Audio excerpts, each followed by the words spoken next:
जय हिंद प्यारे साथियों, आप सभी को सबसे पहले अपने YouTube channel one B online classes में सभी का स्वागत है। देखिए मेरे प्यारे साथियों, देखिए क्लास 12 के फिजिक्स का जो मैं चैप्टर नंबर है अल्टरनेटिव करंट, ठीक ना, प्रत्यावर्ती धारा के इम्पोर्टेंट फार्मूला और उस इम्पोर्टेंट फार्मूला पे इम्पोर्टेंट न्यूमेरिकल भी मैं करवाऊंगा बच्चों, जो आपके बोर्ड एग्जाम, कल आपका फिजिक्स का बोर्ड एग्जाम होना है और बहुत इंपॉर्टेंट ओपन चीज मैं करा रहा हूँ, देख के जरूर जाइएगा। यहाँ से क्वेश्चन फंसेंगे, ये 12-13 साल का अनुभव बता रहा हूँ कि यहाँ से हर साल क्वेश्चन आते हैं। तो पहले प्रत्यावर्ती धारा के जितने इंपॉर्टेंट न्यूमेरिकल हैं, सारे इंपॉर्टेंट जो है कि न्यूमेरिकल के साथ साथ पहले इनका फार्मूला हम देखें, इंपॉर्टेंट फार्मूला कौन कौन सा है, ये इंपॉर्टेंट फार्मूला देख लें। उसके बाद इस पे सारे न्यूमेरिकल जो आपके कहीं कहीं प्रीवियस ईयर में आए हुए हैं, उसके साथ साथ आने की संभावना है, सारी न्यूमेरिकल को हम अच्छे से देखते हैं। ठीक है, आइए देर न करते हुए समझने का प्रयास करें।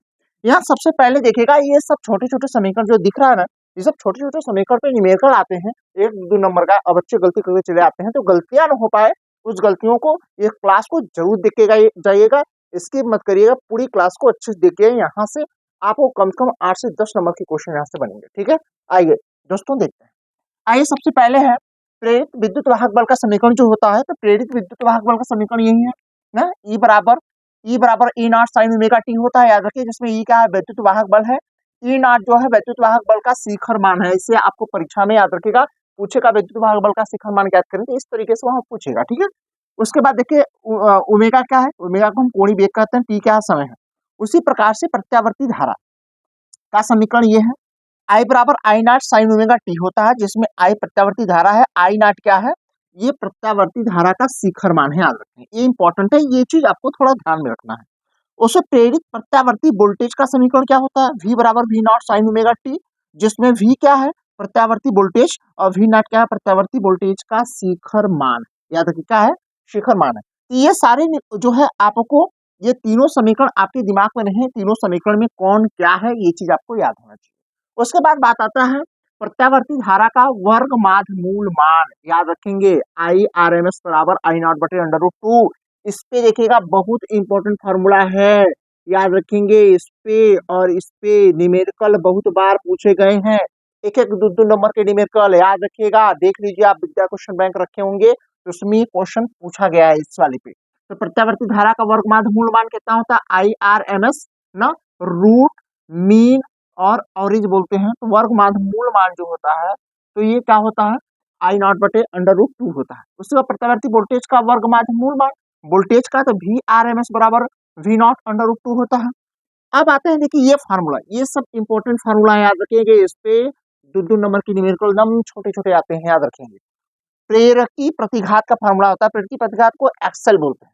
तो एक्सेल बराबर होता है ओमेगा एल, या ओमेगा बराबर होता है, यहाँ देखिए ओमेगा बराबर होता है 2 पाई एफ होता है, एफ क्या है, आवृत्ति है।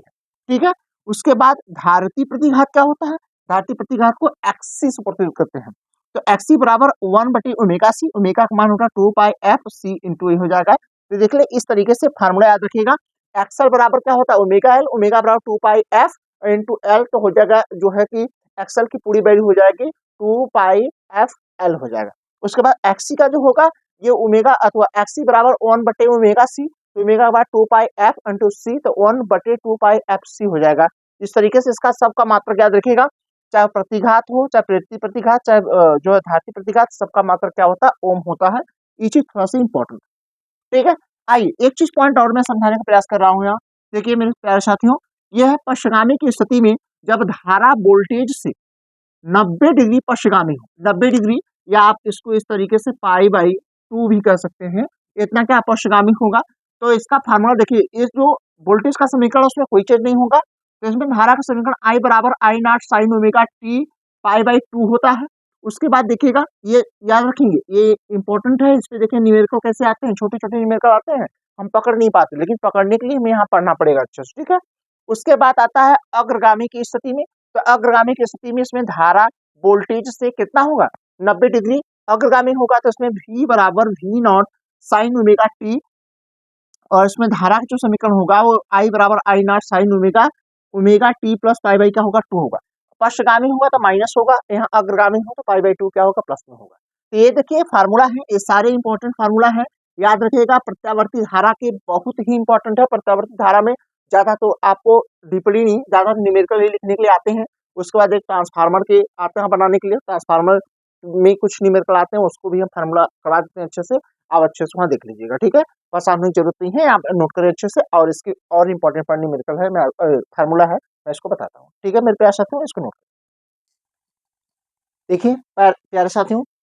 आगे देखिए इंपॉर्टेंट फार्मूला मैं बता रहा हूँ, ये सारे इंपॉर्टेंट फार्मूला अल्टरनेटिव करंट के हैं जो इस पे न्यूमेरिकल आते हैं। मैं अभी न्यूमेरिकल भी करा के आपको दिखाऊंगा, मोस्ट न्यूमेरिकल वही जो आपको देख के जाइएगा, परीक्षा में आने की पूरी संभावना है। ताइए हम आगे देखिए फार्मूला करा, जब परिपथ में आर तथा एल हो, आर मतलब प्रतिरोध, एल मतलब प्रेरकत्व बोलते हैं इसको ना। तो यहाँ देखिएगा आर रहेगा तो उसका देखिए ऐसे सिंबल रहेगा, एल रहेगा तो यानी प्रेरकत्व रहेगा तो उसका सिंबल इस तरीके रहेगा, स्प्रिंग की तरह। याद रखिए सिंबल पहचान के कभी कभी पहचाना जाता है, ठीक है। यहाँ देखिएगा जो यहाँ अल्टरनेटिव वोल्टेज है यानी प्रत्यावर्ती वोल्टेज है, इसका समीकरण भी बराबर v naught sine omega t होता है। अब देखिए इसका प्रतिबाधा पूछेगा, आर प्लस एल जब श्रेणी में हो तो इसका प्रतिबाधा क्या होगा। इसका प्रतिबाधा देखो जेड बराबर वी बटे आई होता है, ये भी प्रतिरोध की तरह ही कार्य करता है। इसके जो अब इसका फार्मूला क्या होगा, देखिए इसका फार्मूला यहाँ देखिए आर है तो आर का स्क्वायर प्लस ये देखिए एल होता है, एल क्या है प्रेरकत्व है, तो इसको हम बोलते हैं एक्स एल, एक्स एल तो एक्स एल का स्क्वायर हो जाएगा, ठीक है। तो यहाँ कलांतर tan फाइव बराबर होता है एक्सएल बटे आर, यानी एक्सएल बटे आर हो जाएगा, एक्सएल बटे आर हो जाएगा, एक्सएल बराबर ओमेगा आर बटे आर हो जाएगा। एकदम आसान है याद करना। याद रखिए कैसे इसका प्रतिबाधा जेड बराबर अंडर रूट में आर का स्क्वायर प्लस एल को एक्सएल का स्क्वायर कर देंगे बस। और उसका कलांतर क्या होगा, एक्सएल बटे क्या होगा आर हो जाएगा, तो एक्सएल बराबर ओमेगा एल बटे क्या हो जाएगा आर होगा। एकदम आसानी से याद भी कर लेंगे।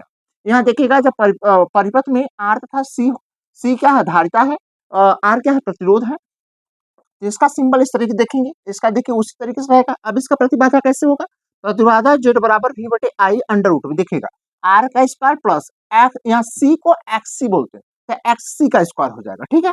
तो कलांतर tan फाइव बराबर होता है एक्स सी बटे आर, एक्स सी बराबर होता है एक बटे ओमेगा सी, एक बटे ओमेगा सी बटे आर हो जाएगा। तो tan फाइव बराबर एक्स सी बटे आर या एक्स सी का स्थान पे ओमेगा सी, एक बटे ओमेगा सी, तो ओमेगा सी नीचे आ जाएगा तो ओमेगा सी आर हो जाएगा। tan फाइव बराबर एक बटे ओमेगा सी आर हो जाएगा। याद रखिएगा फार्मूला इंपॉर्टेंट है, ये सारी इंपॉर्टेंट फार्मूला है, इस पे न्यूमेरिकल आते हैं, उसीलिए मैं करा रहा हूँ ताकि आप अच्छे से इसको समझ पाए सीख पाए, ठीक है बच्चों। आइए चलते हैं। अब यहाँ देखिएगा ध्यान दीजिएगा, जब परिपथ में एल तथा सी श्रेणीबद्ध हो तब देखिए कैसे करेंगे, एल रहेगा तो इस तरीके से सिंबल और सी रहेगा तो ऐसे सिंबल होगा। अब यहाँ देखिए, अब यहाँ देखिएगा ये एक्स क्या है, यहाँ पर प्रतिबाधा है, जेड क्या प्रतिबाधा है, जबकि एक्स क्या है प्रतिघात है। इसका भी मात्रक क्या होता है ओम होता है, प्रतिघात का भी मात्रक क्या होता है ओम होता है, ठीक है। तो इसका देखिए फार्मूला एक्स बराबर होगा वी बटे आई, ये भी प्रतिरोध बराबर होता है विभवांतर बटे क्या होगा धारा। तो यहाँ देखिएगा यहाँ जो हो जाएगा यानी एक्स बराबर होता है एक्ससी, एक्सएल माइनस एक्ससी होता है, एक्सएल बराबर ओमेगा एल, एक्ससी बटे एक बटे ओमेगा सी होता है। तो इसका फार्मूला यही होगा। अब इसका कलांतर फार्मूला होता है कि केवल इसका प्रतिघात का फार्मूला ही होता है, इसका भी मात्रक ओम होता है ना, इसका भी मात्रक क्या ओम होता है, धारिता का मात्रक माइक्रोफैराड में आता है। तो याद रखिएगा इतनी हमें लगता है सारी चीजें आपको एक बार देख के जरूर जाइएगा, मैं बार बार कर रहा हूँ, उस पर न्यूमेरिकल आते हैं आते हैं आते हैं, देख के जरूर जाइएगा। आइए इतना नोट करिए, इसका आगे मैं और इंपॉर्टेंट फार्मूला करवाता हूँ। देखिए मेरे प्यारे साथियों, और इंपॉर्टेंट फार्मूला में देखिए सबसे इंपॉर्टेंट फार्मूला, सबसे ज्यादा पूछे जाना सवाल यही याद रखिएगा, यही सेम फिगर होगा, सेम ही फिगर होगा, यही दो जो है फार्मूला है जो सबसे ज्यादा इस पे न्यूमेरिकल पूछ जाते हैं 5-5 नंबर में। याद रखिएगा इंपॉर्टेंट है, बताता हूँ, इसका न्यूमेरिकल भी दिखाऊंगा अभी। चलिए देखते हैं, करा परिपथ में यदि एल हो, सी हो, आर श्रेणीबद्ध हो तो देखिए एल ये क्या है, आर है प्रतिरोध है, ये है प्रेरकत्व है, ये क्या है धारिता है। तो देखिए इसका समीकरण भी बराबर v naught sine omega t से दिया होगा, ऐसे सेम चीज दिया होगा, यहाँ वैल्यू सारा दिया होगा, इसे हल करना पड़ेगा। देखिए ये प्रतिबाधा है, प्रतिबाधा जेड बराबर वी बटे आई होता है, और इसका फार्मूला देखिए ध्यान से सुनिएगा, ध्यान से सुनिएगा। आर है तो आर का स्क्वायर, एक्स जो होता है वो एल माइनस सी का, तो एल माइनस सी होता है, यानी यहाँ देखिए एक्स बराबर एक्सएल माइनस एक्स सी बराबर क्या होता है एक्स होता है, तो इसका बराबर हम क्या लिखेंगे एक्स, यानी आर का स्क्वायर प्लस एक्स का स्क्वायर, या जेड बराबर वी बटे आई अंडर रूट में आर का स्क्वायर प्लस एक्स के स्थान पे एक्सएल माइनस एक्स सी, एक्सएल माइनस एक्स सी का होल स्क्वायर। इसका मात्रक क्या हो जाएगा ओम हो जाएगा। यहाँ देखिए कलांतर, कलांतर tan फाइव बराबर एक्स अपान आर, एक्स की वैल्यू एक्सएल माइनस एक्स सी अपान क्या हो जाएगा आर हो जाएगा। तो ये फार्मूला इंपॉर्टेंट है मेरे प्यारो भाई, इसको अच्छे से तैयार कर लेना। आप एकदम बेनिश्चिंत होकर तैयार होकर जाइएगा, इसी पे न्यूमेरिकल देखने को मिलेंगे, याद रखिए। अब यहाँ होगा LCR परिपथ की अनुनादी अवस्था में आवृत्ति का सूत्र बहुत है, ये इंपॉर्टेंट है, इस पे न्यूमेरिकल पूछे जाते हैं, याद रखेंगे। तो F बराबर होता है 1/2 पाई अंडर रूट में L और C होता है। L परिपथ, C प्रतिघात अथवा द्योतक धारिता होती है, याद रखें। प्रत्यावर्ती धारा परिपथों में शक्ति या सामर्थ्य का फार्मूला क्या होता है? तो शक्ति सामर्थ्य का फार्मूला होता है V बराबर होता है, सॉरी P बराबर VRMS इंटू IRMS का शक्ति मात्रा क्या होता है? वाट होता है, वाट। ठीक, यहाँ देखिएगा, या तो हम इसको एक तरीके से ऐसे भी करते हैं, P बराबर VRMS into IRMS into cos phi. तो कास फाई को हम शक्ति गुणांक बोलते हैं, तो शक्ति गुणांक कास फाई बराबर होता है Z अपन R। आर क्या है? प्रतिरोध है, जेड क्या है? प्रतिबाधा है, दोनों का मात्रक ओम होता है। इतनी बात हमें लगता है आपको एकदम श्योर हो गया होगा, इतनी बात आप स्पष्ट हो गए। आइए एक फार्मूला और बचा है इस चैप्टर में, जिसको बोलते हैं ट्रांसफार्मर का फार्मूला। तो आइए ट्रांसफार्मर के फार्मूला को अच्छी तरीके से हम देख लेते हैं, इस पे न्यूमेरिकल भी 2-4 देख लेंगे, दिमाग में आपको अच्छे से आ जाए। ठीक है, इतना नोट। देखिए मेरे प्यारे साथियों, ट्रांसफार्मर का देखिए फार्मूला, देखिए ट्रांसफार्मर का, ये ट्रांसफार्मर का सारी फार्मूला है, अच्छे से देख लीजिए, बहुत इंपॉर्टेंट, मेहनत करके इसको मैं एक तरीके से पॉइंट को समझाने का प्रयास किया हूँ, ताकि इसका न्यूमेरिकल आता है छूटने पाए। हाथ जोड़ से निवेदन है कि इसको पढ़ के जाइएगा, इस पे न्यूमेरिकल आते हैं 5 नंबर के, एकदम आसान न्यूमेरिकल, 5-5 नंबर के न्यूमेरिकल आते हैं एकदम आसान तरीके से। ये देखते हैं, यहाँ देखिए इसका जो है ट्रांसफार्मर का जो फार्मूला है से रेशियो के रूप में होता है।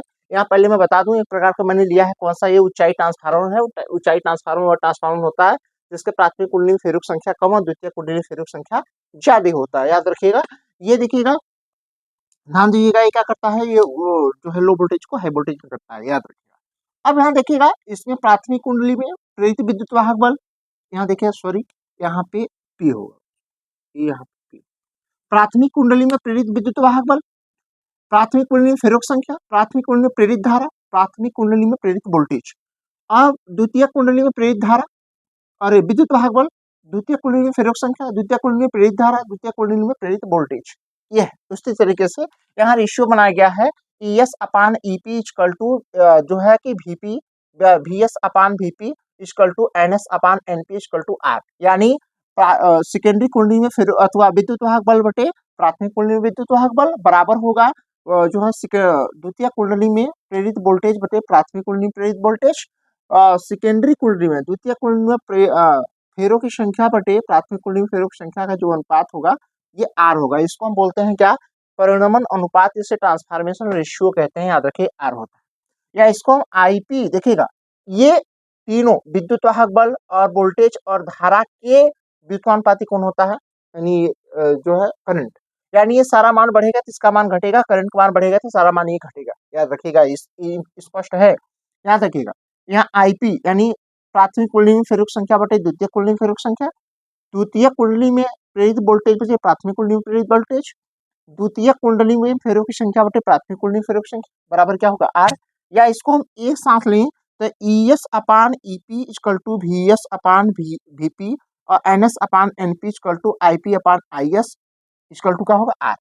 अब याद रखिएगा, यदि ये सारा मान बढ़ेगा, याद रखिए ये सारा मान बढ़ेगा, तो याद रखिएगा इसमें हमारा धारा का मान क्या होगा? घटता है। एक चीज थोड़ा सा याद रखें, जिस कुंडली में, जिस ट्रांसफार्मर में R का मान यानी कुल मिला के धारा का मान बढ़ता हो, उसमें सारा मान क्या होगा? यानी धारा का मान घटता है तो इसमें सारा मान बढ़ेगा, यदि सारा मान घट रहा है तो धारा का मान क्या होगा? बढ़ेगा, याद रखिए। ठीक, यहाँ हम सारा चीज बता दिए, कौन क्या है। EP क्या है? EP प्राथमिक कुंडली का विद्युत वाहक बल है, याद रखें। बहुत मेहनत से इससे हम मेहनत किया भाई, इसको थोड़ा सा और बच्चों के पास शेयर कर दीजिएगा, जो बच्चे कल बोर्ड परीक्षा देने वाले हैं उनका कुछ भला हो जाएगा। और यहाँ देखिए द्वितीय कुंडली में विद्युत वाहक बल है, ये देखिएगा प्राथमिक कुंडली में प्रेरित वोल्टेज है, ठीक ना, याद रखिएगा। ये आपका क्या है? ये है प्राथमिक कुंडली में विद्युत वाहक बल, ये द्वितीय कुंडली में विद्युत वाहक बल। EP क्या है? प्राथमिक कुंडली में प्रेरित वोल्टेज। और VS क्या है? द्वितीय कुंडली में प्रेरित वोल्टेज। NP क्या है? प्राथमिक कुंडली में फेरों की संख्या। NS क्या है? द्वितीय कुंडली में फेरों की संख्या। IP क्या है? प्राथमिक कुंडली में प्रेरित धारा। और IS क्या है? द्वितीय कुंडली में प्रेरित धारा। R क्या है? परिणमन अनुपात है। ये सारा चीज हमें लगता है, ये सारे फार्मूले को अच्छे से दोहरा जाइएगा, सारा इंपॉर्टेंट फार्मूला है, मैं पहले बता रहा हूँ। ये बोर्ड परीक्षा में यहाँ से न्यूमेरिकल आएंगे, मैं न्यूमेरिकल भी करा रहा हूँ, आपको परेशान होने की जरूरत नहीं है। यदि सारी जानकारी आपको अच्छी लगी तो चैनल को लाइक, सब्सक्राइब, शेयर, कमेंट करिएगा और अपने दोस्तों के पास ज़्यादा शेयर करिएगा ताकि आपके दोस्तों का भी भला हो जाए। ठीक है? मैं और मिलता हूँ और इसके साथ न्यूमेरिकल के साथ, तब तक के लिए थैंक यू सो मच।